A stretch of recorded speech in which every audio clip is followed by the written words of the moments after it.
What is up, everybody? We are back for another episode of Palm City Chucks.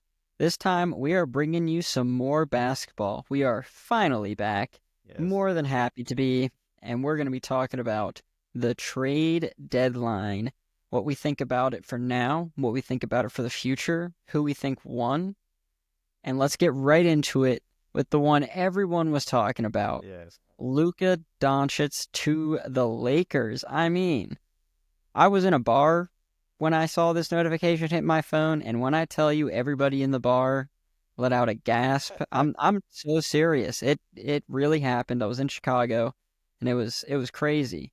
Um, Luka to the Lakers alongside Maxi Kleber and Markieff Morris, more salary filler than anything else there. Let's Yeah. be honest. Maxi Kleber, I like him though. He can shoot. Yeah, he's Markieff good. is way past his prime. Mavs pick up AD, Max Christie, who I think is a little underrated. We'll get into that a little bit more. And a first round pick. Chris, what were your initial thoughts Dude, when you saw this trade? I was one of those people that literally thought this was a mistake. Like somebody got hacked. Like this is not happening. There's no way. And yeah, shortly after we were exchanging texts like what the heck is going on, man? Because I mean, and we'll get into some of these other trades as the episode goes on here, but to get Luca and only give up a single draft pick, like, is just crazy to me. Um, but yeah, my initial thoughts were, yeah, Lakers won this trade in a major way, and I can't believe the Mavs did this. I mean, what Luca has done in his career for only being what 25 or not even, like I don't even. Something like that. It's unreal, like the amount of talent this kid has, and he's so young, and his career really only just begun. So to cut ties with that is just mind-boggling. And it still is, honestly, even though it's been, some time now, and we've seen, like you said, Christie is actually playing really well for the Mavs, and AD and his short-lived first game as a Mav looked pretty damn good too in that offense. Um, but yeah, it's still crazy. It honestly kind of feels like a fever dream still. I agree. It was wild to see what was going back to the Mavs. It doesn't feel equal at all given the amount of time that Luke has got left in his career. Right. And as you said, he is such an insane talent. Yeah. Insane talent. And as you said, only giving up one draft pick there. And Mavs fans were rightfully very upset about Oh, this trade, yes. protesting everything, and they had every right to be. But I will say, long term, this is absolutely a wash. Lakers win it 100 times out of 100, 1,000 times out of 1,000. It Hmm. doesn't really matter how you look at it. Lakers win this long term. The Mavs, though, I will say, have a chance to make it okay in the short term. If this team they put together now with Kyrie, AD, Christie, the pieces that they already had, Derek Lively, so on and so forth, can take that next step and go and win a championship, sure, this is okay in the short term. And honestly, they probably vindicate themselves. Definitely. Do I Yeah. think that actually happens? Probably not. But I'll be honest, I think they've got a better shot at that than most people are giving them a chance at. In my opinion, I think there's a shot. Yeah. I mean, you just said it all right there. I think they obviously know that in the long term they lost this deal. But what makes that feel better is winning a chip.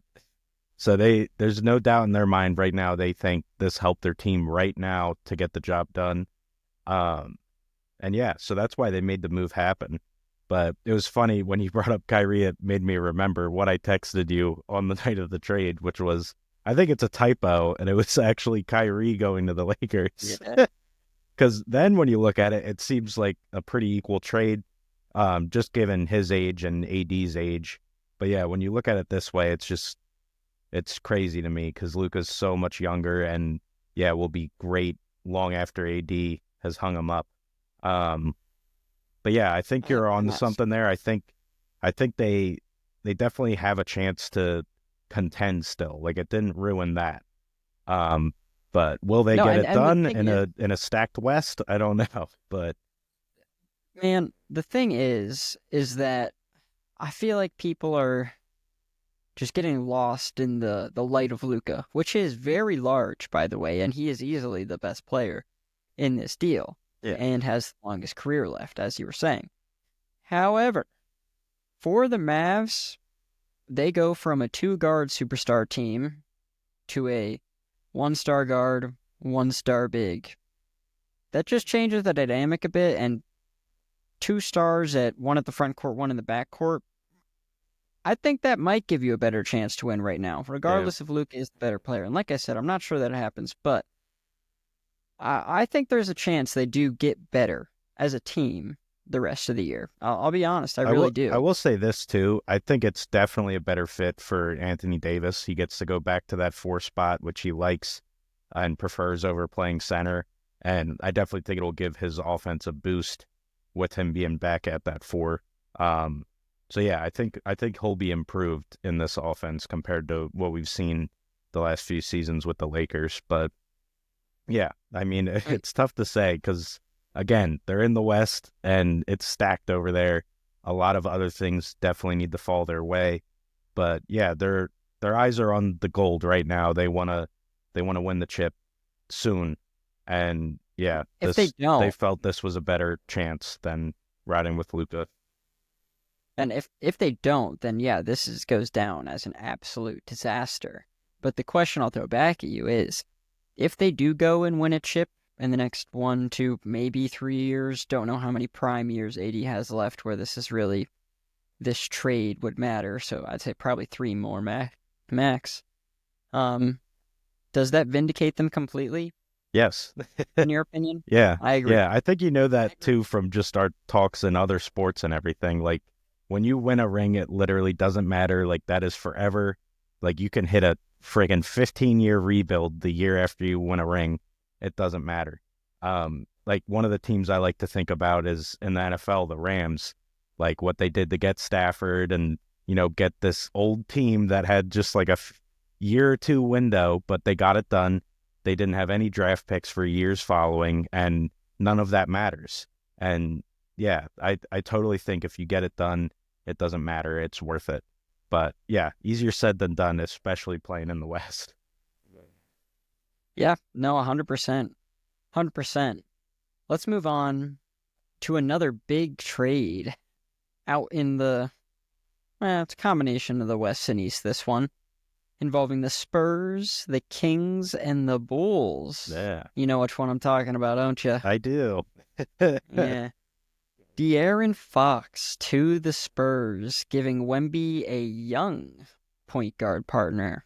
Chris Paul's been great for him, honestly. Really has. But De'Aaron Fox is a long-term running mate for Wemby. That sounds kind of scary. Swipe of the Fox. I mean, bringing in McLaughlin with them. The Kings got quite a good return. 3 firsts, Sissoko, Levine. Really great return, in my opinion. As hard as it probably was to give up Fox, he was really the first piece of their current rebuild that brought them back to life from the depths of the West. So I'm sure that was tough for them, but they did get pretty good return there. And the Bulls getting back John Collins, Kevin Huerter, a first as well. So all in all, actually, I think it's Zach Collins the Bulls got. Oh, but you're right. Sorry, not John Collins. Zach Collins, correct. Can't read. The chicken scratch over there. But yeah, this to me is a win-win for the Spurs and the Kings. But the Bulls, I feel like this is more of just a salary dump, get rid of Levine's contract. And yeah, they're just kind of in a spot where they're looking to rebuild. We saw them move on from DeMar. And yeah, they're kind of scrapping. But as for the Kings, like, that is a solid return. And I really like it too because they have some other pieces. Like, they got Sabonis, they have DeMar, like, they have other pieces where they could actually like somewhat contend right now. And getting Levine kind of fits that narrative where you can still push for something. But then it's also built for the future because you got 3 firsts and 3 seconds coming with it. So I really like what the Kings did. Like you said, it definitely was probably a tough move moving on from Fox. Like you said, he was kind of the first piece there, but I like what they did. They're kind of building for now and building for the future all in one. And as for the Spurs, yeah, they got a stud for Wemby to play with, and Fox is, a proven star in this league, but even so, like, any chance you get to work with CP3, like, you're going to pick up on some things. I really like that. It's definitely going to help him. And yeah, they have Castle too. Like, they're definitely, turning a page with this move. And yeah, they'll probably make a push for years to come. Spurs do it right. I mean, there's really no other way to describe it. Quick little trip to the bottom of the standings, get Wemby, and Yep. ready to turn it right back around. Because, I mean, outside of picks, they didn't give up a ton of current value on their team right now. Yeah. And they're already so young already because they've kind of rebuilt that core. They don't necessarily need a ton of picks, and the next step for them is probably some proven vet stars kind of play alongside Fox and Wemby. So them giving up a lot of picks here and not a ton of value currently in terms of the players, I think that was really well done by them. Yeah, I And agree. to your point about the Bulls, I totally agree. I think that they realize they're not going to do anything this year, even if they get into the playoffs, play in, wherever it is. They know they're not going to make a real push, so let's get rid of all the money we're paying to Levine, bring in maybe some younger guys, see what they can do, get a first, and start to reset a little bit. Give some more playing time to some of their younger guards, Kobe White, to name one. So I think all three teams made out pretty well here. Yeah. If I had to pick a top team, I'd have to go Kings. I really like, as you said, get Zach LaVine for now, so they're not totally giving up on the year, but also getting 3 more firsts to continue building what they've already built, which they've shown that they can pick the right pieces. So adding more draft picks and the ability to keep that core young is, I think, pretty good opportunity for them, especially with, as you said, such a tough West. Got to know when it's time to sell. It's just as important as knowing when it's time to buy. Yep. Amen. Yeah, I agree. I give it to the Kings. Definitely really like the move for the Spurs as well. But yeah, like we kind of all said, it's a win-win-win here for these teams. But yeah, I got to give it to the Kings. Yeah, you don't see a win-win-win all that often in the NBA trade world. No, you don't. We'll move on to another trade here. The last, we'll say, really, really big one, and that is Jimmy Butler to the Golden State Warriors. Signing also, call this out here, a 2-year, like $120 million extension. It's crazy. Clause of his to leave the Heat was that the team needed to extend him. Yeah. And it was one of 2 teams, the Suns and the Warriors, and they had to extend him. Warriors didn't want to, but I guess they gave in. What did the Heat get in return? Kyle Anderson, Davion Mitchell, Andrew Wiggins, and 1 first, which is top 10 protected. And I call that out here in this one specifically because I think that really matters, because I think the Heat got jack shit here. And that's how it works out when a player clearly doesn't want to be with their current team and you deal them. The other teams have all the leverage in the world. Yep. So, yeah, they're not going to give up a ton. I mean, Wiggins is good, don't get me wrong, but also he's starting to get up there in the years and not exactly the star piece I'd want if I'm getting rid of Jimmy Butler, but gotta do what you gotta do, I guess. Pistons helped out a little bit with salary filler, picking up Schroeder, which, poor guy, traded from the Nets to the Warriors, and then right away from the Warriors to the Pistons. I guess not even right away, which makes it worse. He actually played there a couple weeks. Yeah. And then got traded to the Pistons. Yeah, just got the chemistry going just to get shipped off. Yep.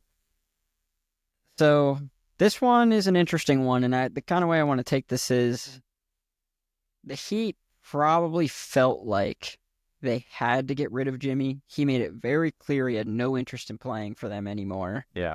To the point where the team was suspending him themselves.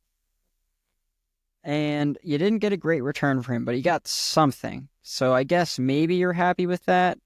But I'll be honest, say it on the pod here, I'm kind of a purist. And I kind of was hoping deep down that Pat Riley was going to hold the line and force Jimmy to sit and watch the rest of the year. Prove a point to the rest of these guys that it's like, okay, You signed this contract. You don't get to decide in the middle of it you don't want to be in it anymore. That's not how this works.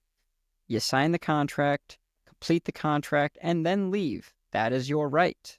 You did not sign on for more years than are in the contract, but you did sign on for the years on the contract.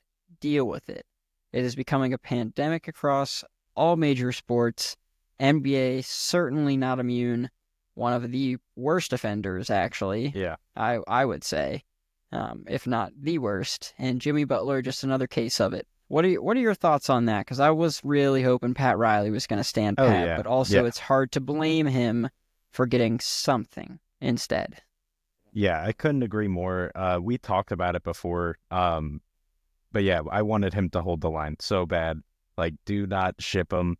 Because, maybe that would change things in the future because, as you said, this is a thing in the NBA and it's happening more and more. And it's a shame because, you said it. You sign a deal, you should uphold your end. But, yeah, players are refusing to do so. And, yeah, it puts teams in a rough spot. It certainly started to look like he was going to, make Jimmy just ride bench the rest of the way. But, yeah, before the deadline, they managed to get a deal done. And yeah, it's tough because you want something in return rather than, just sitting Jimmy and never playing him. And then, your team is obviously hurt because of that. But at least here they get something back. And as you said, it puts the team in a tough spot. Like they don't have any leverage. But that being considered, I actually think this wasn't that horrible of a return for the Heat. Because, as you said, they have no leverage. So, I think they got a decent return for Jimmy, considering all of this. But yeah, I really wish they didn't trade him and make an example out of him. But given the circumstances, the return is fine. But let's say Jimmy at the beginning of this year, you trade him, you're going to get way more than what you got here. I think definitely. That's my main point. Given the circumstances, sure, it's fine, but not nearly what he's actually now, worth. What do you think this means? NBA. What do you think this means for the Warriors? Like, does this actually revive this team? Do you think it, gives them a shot at a title? Yeah. I don't. Not at all. I think they are officially on their downhill. They'll make playoffs. It's not like they're a completely crap team, but I just think it's kind of time for the new age out in the West. Yeah, it really is. The Mavs, the Thunder, the other teams up there. And the Warriors are old. Yeah. Steph's getting old. It's sad to say. Steph's getting old. It's not Draymond's that sad. getting old. Clay is gone. Yeah, not Steph's guy. Happy I know to that. say. Yeah. No. But yeah, jumping back. I agree. That, I don't think this really moves the needle much for them. It may, get them a victory in a round, advance a little bit. But yeah, I don't think it will, get them into the championship game or anything. And what they're paying them too. Just a player at this age. You mentioned the extension. Was that like $60 million a year? It's a lot of money for an old player who, is known to cause problems too within a team. So, yeah, I'm happy about it. Warriors had their fun in the sun. Yeah, the Warriors' time I do think is over. But to jump back to my cry to Pat Riley really quick and just play devil's advocate, and then I'll tell you why you're wrong. Those who think Sure. that the players should, because what they would say is the teams just trade them whenever they won. It's just like a business for them, so the players are just doing the same. Well, that's just not really the full picture now, is it? Because here's the deal. When the players sign these contracts, they know trades are a part of it. They have every opportunity before they sign it for them or their agent to negotiate what is called a no-trade clause to prevent that. There is every opportunity to do that before you sign a contract. So when you sign that contract, you also sign on for the possibility you get traded. Your contract doesn't go anywhere. You're still going to get paid the same amount of money. But that's a possibility you accept when you sign a contract without a no-trade clause. So if you really, that's the point you want to make a push for more no-trade clauses in NBA contracts. Don't say, these teams just treat it like a business and trade us whenever and blah, blah, blah, blah, blah. Well, that's literally part of the deal of being a professional athlete. Yeah. So I'm Yeah, sorry. that's a weak argument. Yep. It really is. Yeah, you're right. The no trade clause is really kind of disappearing. And yeah, if players are stern on not wanting to be traded or anything like that, like you said, they can negotiate that. Exactly. Every opportunity to do so. But let's talk about a trade that happened and then just as quickly it didn't, involving the Los Angeles Lakers and the Charlotte Hornets following the Luka trade. This was supposed to be a follow-up to the Luka trade to bring in Mark Williams from the Hornets, getting rid of Cam Reddish, Dalton Connect, and a pick swap and a first. In my opinion, I thought that the Hornets won this one, to be honest. It didn't happen, so it doesn't really matter. But Mark Williams is a guy that, sure, you think has a lot of potential, but he's also only played 65 games so far through a year and a half of his career, known health issues. Yeah, that is the reason that they eventually rejected the trade. Yeah. So I was a little bit surprised to see the amount that the Lakers were sending to the Hornets for this, and I think it's a bit unlucky for them, given their current situation, that this one did get canceled out. One definitely young guy. Reddish is still a bit of a question mark. It doesn't seem like he's ever going to be the kind of player people thought he might be when he came out of Duke. That player does seem to maybe be gone and not have translated to the NBA, but still a bit of an unknown. Pick swap for a first and a straight up first. Pretty good value, in my opinion, for just one young guy who's so far only managed to play 65 games through a year and a half, no matter how decent he's looked when he's on the court. Yeah, I think it just really, he would have fit their need so well. Because with the AD trade, that was everyone's main thing was, who are the Lakers going to have for their big? Like, they already were forced to have AD play center, even though he doesn't like to, and now he's gone. So they really had a need there. And yeah, I thought Mark Williams was going to fill that need. I mean, as you said, injury problems, they're definitely concerning. But as you also said, when he's on the court, he makes plays, and he's a real athletic big, can run the floor, plays good defense, and his scoring has gone up each year too. So yeah, I thought it was a good move for the Lakers. They definitely want to push now. I mean, if you're a team with LeBron James, like, even though he is father time himself, like, you still are on the clock, whether they want to admit it or not. They have to be pushing each and every year while he's on the team. And absolutely. I think this move was, steering it in the right direction.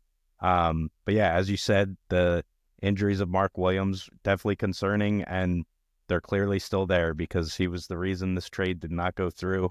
But yeah, they were definitely going to lose some nice pieces. And I'm glad you brought up Cam too, because he is kind of an unknown still. He could be more valuable than, he's shown so far in his career. And Connect looks pretty good.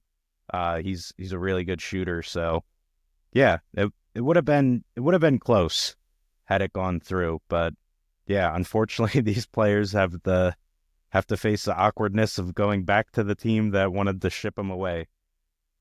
Yeah.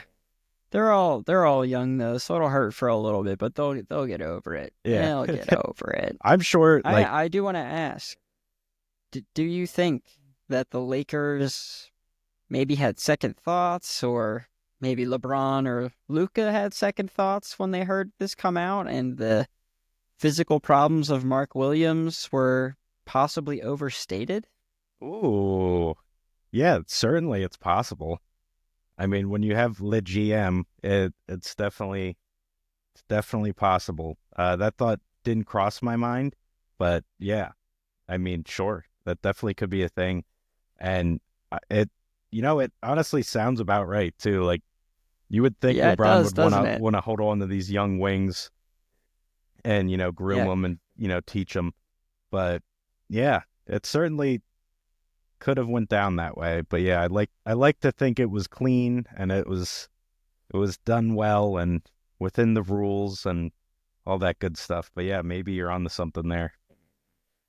Yeah, I guess maybe not even fudge the physical, because they wouldn't do that, but made more of what showed on the physical, because the Hornets obviously had the same thing, and Mark Williams has been playing most of the time. So Right. I'm curious what went on there, because I thought that was a little interesting. And any team with LeBron on it, I always question stuff like that. Well, we're going to talk about this in a future basketball episode, but I'm going to throw the hot take out there right now. While LeBron is a great player, one of the best of all time, one or two, based on your opinion, two for me, I think he has still done more harm to the NBA than he has done good. I will expand on that in a future episode, but I'm going to throw that out there now. I think he's done more harm than good. I will say he pissed me off with this All-Star game shit. I will say that. That was terrible. That was bad. Come on, man. Give somebody else the spot. You knew you were not going to play. You knew you were not going to play. You still get the All-Star nod on your whole career record. You just don't get to go as a player. Yeah, someone that else was scummy. Like, come on, dude. Because there were snubs. I mean, LaMelo, Sabonis, Absolutely. like there were guys that deserved to get in, and yeah, that was definitely grimy. Yeah, I don't like LeBron, so there's that. But yeah, let's talk about some more trades. One I want to talk about super quickly, not for very long here, is it just hurt me personally was to see Marcus Smart get shipped out of Memphis to the hell that is the Washington Wizards currently. So to see Marcus Smart end up there, that really hurts me. I love you, Marcus, and maybe I'm sorry, he'll get dude. some more playing time now, though. At least, like he was he was really struggling for minutes in Memphis. So maybe now he gets a chance to prove himself again and find a good team in the future. Yeah, we'll see. I feel like Memphis never even gave him a chance, to be honest. That's fair. I don't think. Yeah, I don't think they did really. Yeah, even last year, it didn't really give him a chance. So sure, I guess he's got a chance, but still, the Wizards. Sorry, dude. Like, ugh, whatever. Brandon Ingram got traded too.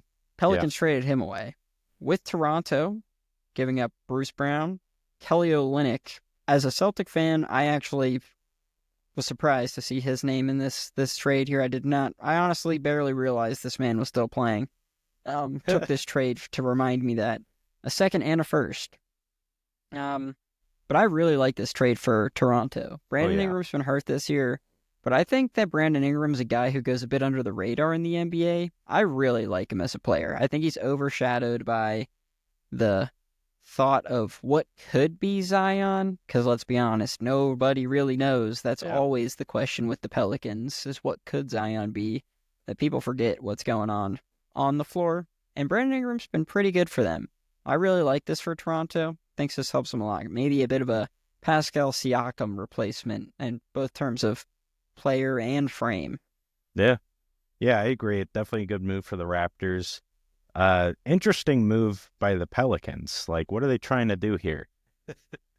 Like, you ship him, but you keep McCollum, you keep injury-prone Zion. Like, are you tearing down and rebuilding, or like what's going on here? So that kind of puzzles me because the return's not all that impressive, and Brandon Ingram, he's a good piece, and the Raptors can definitely build on him, and they have a really good young group now.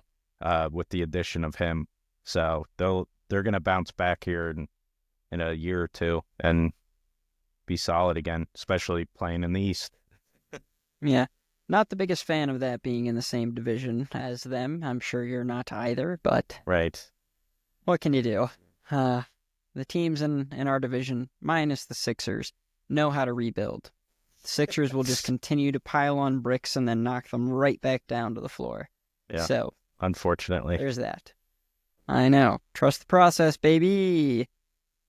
Process that for never years. ends. I'm tired of trusting it. Process that never ends. I tried to tell you. We've talked about that. I tried to tell you like probably 4 years ago. It's like, how long is the process? Are you finally hitting the acceptance stage? Oh yeah, I was still locked in. It's really, even this year, like before it started, like it seemed like I was still bought in the process. But yeah, just the last 2-3 months is where the process is dying within me. But yeah, I don't know. Maybe there's a process recovery and then a, a process bounce back and then a process flourish. We'll see. We'll see. I'll give you. I like Maxi. That's what Yeah. I'll give you. Oh, he's a dog. I'll take that. Big Thank you. Maxi fan. Let's get off Yeah. the Sixers while we're on good thing. Yeah. Yeah. We'll go to another trade around the league. Not as big news, but one that hurt me just to see Chris Middleton leave the Milwaukee Bucks. I mean, Yeah. guy that definitely meant so much. The city definitely meant a lot to For him. Kuzma. Yeah. Kyle freaking Kuzma. Come Like, on. If you're gonna get rid of Middleton, come on.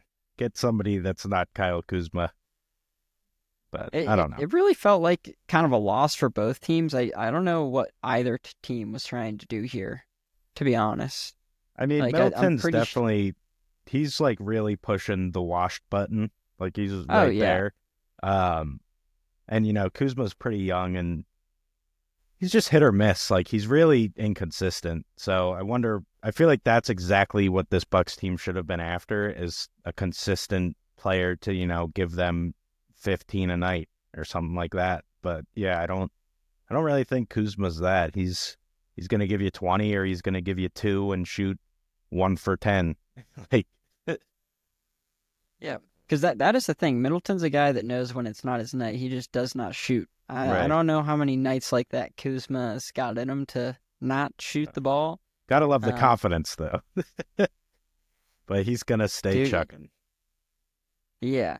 So I'm curious how Giannis gets on with this trade as well. Wonder how he ends up feeling about it, but we'll see. But that was another sad one. Seeing Chris Middleton leave, that was hard to see. He was a true Milwaukee legend, part of the Drew Holiday, Giannis, Chris Middleton power team that was and is no longer.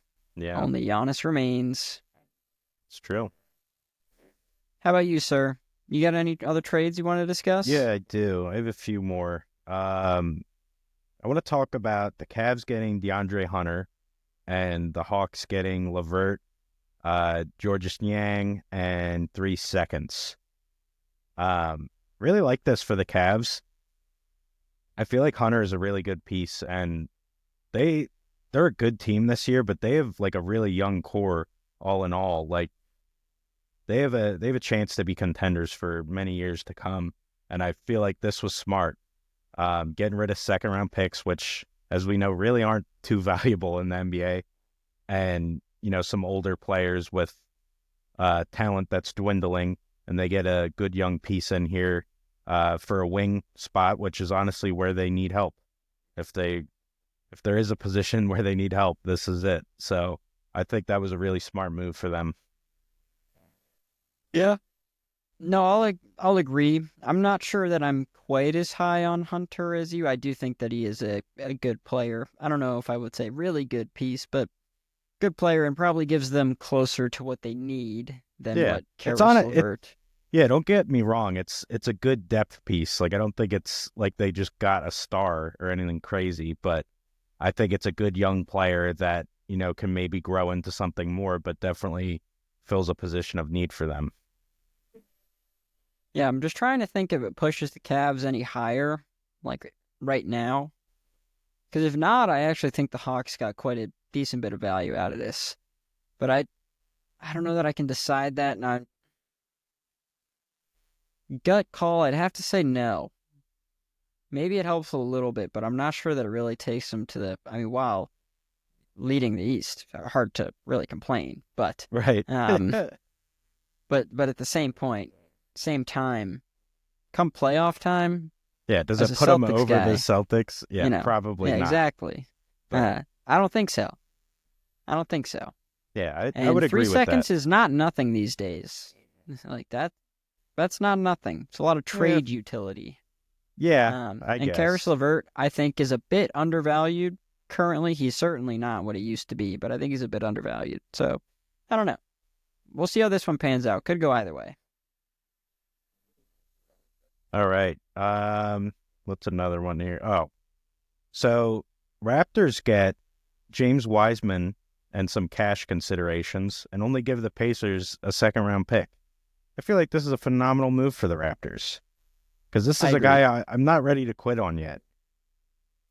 Like I Wiseman, would agree. any big that runs the floor as well as him and has decent touch around the basket, I feel like that is a very, very valuable player. And to get him in cash for just giving up a singular second-round pick, I think that's phenomenal, especially for where this Raptors team is right now. Definitely like that move for them. I agree. I feel like, should have looked into this, but I feel like this trade had to be done from a Pacers perspective to get under one of the salary cap thresholds to avoid a luxury tax.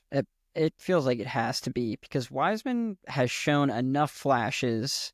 Certainly not going to be, well, the number, he went second in his draft class, I think, Yeah, something second like that. overall pick.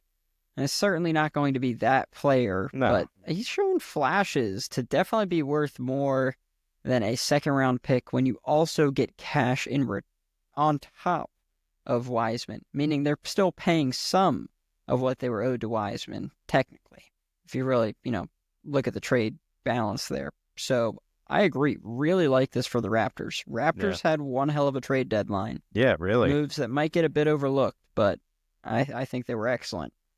Yeah, well said. And then the last one I have written down here, the Clippers getting Bogdan Bogdanovic and the Hawks getting Terrence Mann, Bones Highland, and 3 second-round picks. This one is interesting to me because this is clearly Clippers just going all in with their remaining years with Kawhi and, just praying he stays healthy. And that's all you can do with him. Yeah, and in that regard, I feel like it's a good move for them. Bogdanovic, very, very good shooter, can be kind of streaky at times, but really good player. And I feel like in playoffs in particular, which could just be my trauma of a Sixers fan, but yeah, I feel like he really turns it on. Just a good vet to have on your team.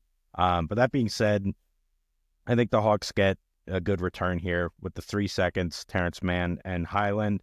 Bunch of young talent there and future picks. So I feel like this one is pretty dang close to a win-win as well. Yeah, and Terrence Mann specifically, and the stretches he had, I believe, last year where he was starting for a little bit or at least getting a ton of minutes, he looked quite excellent. Oh, yeah. So I think do that really was 2 like years ago. But yeah, he went on like 2 a years? crazy run.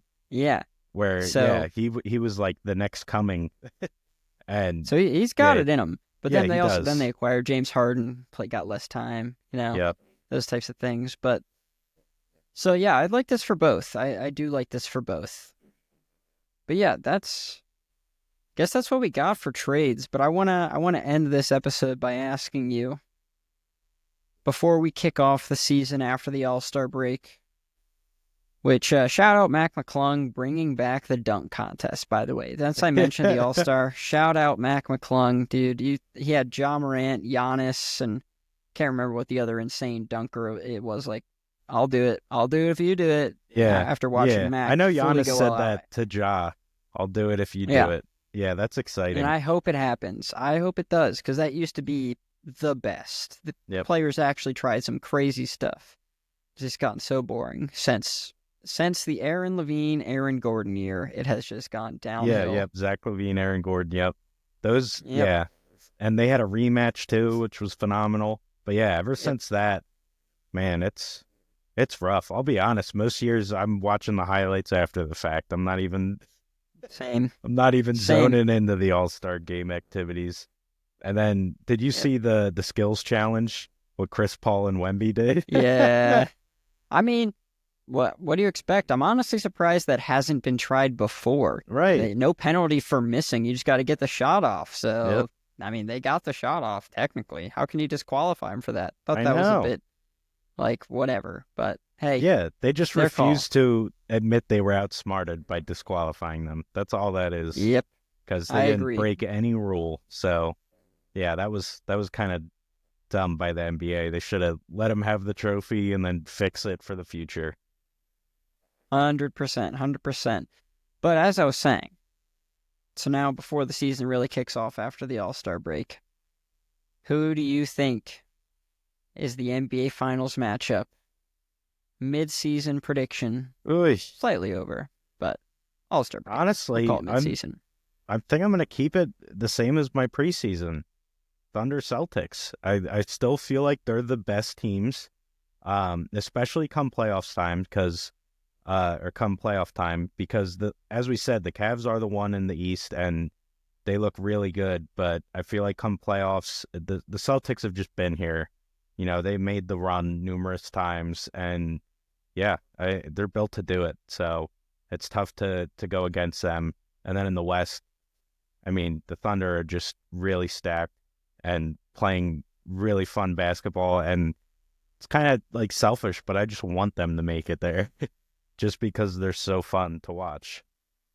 They are my second favorite team, so would love to see that matchup. Who wins? Thunder, baby. Okay. Yeah, Okay. I'm rolling with I the also- preseason, man. It didn't fail me in our Fair. NFL guess, so I'm rolling with it again. Yeah. Fair. I also sticking Celtics Thunder. However, as a Celtics fan, obviously have to go with the Celtics here Yes, for you a do. repeat. I mean, they didn't lose anybody really. That was important from their run last year. And they're chugging along. Sure, the Cavs are in first. Still not worried about them at all come playoff time. And Tatum has started to really click in the month of February before the All-Star break kicked off, excuse me. So, Celtics in 6. Catching it right Oof. here. Oh, But I'm just saying. no need just for saying. 7. No need for 7. But with that, everybody, this wraps up our return to basketball, and we will be back more consistently with it. We love talking basketball. Big Celtics guy here. Trash Sixers fan over there. Oh, yeah. Yep, that's him. But yeah, hope you enjoyed. Can't wait to talk more basketball with you. Please like, subscribe, comment. Let us know what you want us to be talking about, and we'll be back with you next week. Later, PCC.